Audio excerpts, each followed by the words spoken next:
नमस्कार मित्रांनो, खूप खूप स्वागत आहे तुमचं आजच्या व्हिडिओमध्ये।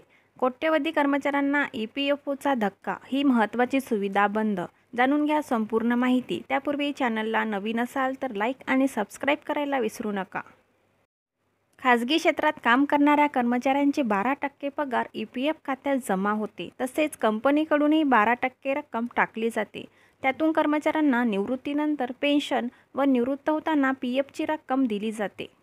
खाजगी क्षेत्रात काम करणाऱ्या कर्मचाऱ्यांसाठी कर्मचारी भविष्य निर्वाह निधीची EPFO स्थापना करण्यात आली।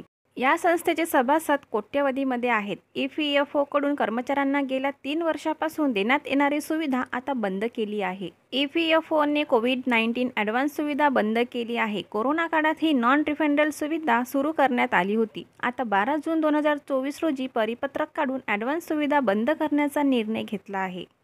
का केली सुविधा बंद? खाजगी क्षेत्रात काम करणाऱ्या कर्मचाऱ्यांचा भविष्य निर्वाहाची तरतूद EPFO करते। कोरोना काळात EPFO सदस्यांसाठी नॉन रिफंडेबल ॲडव्हान्स घेण्याची सुविधा केली होती। आता कोविड-19 महामारी राहिली नाही।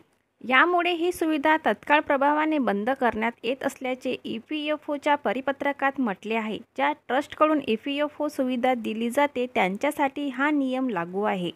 जून 2021 कामगार मंत्रालयाने जाहीर केले की EPFO सदस्यांना त्यांच्या EPFO खात्यांमधून दुसरा नॉन रिफंडेबल ॲडव्हान्स मिळू शकतो। पूर्वी EPF सदस्यांसाठी फक्त एक वेळ आगाऊ सुविधा होती।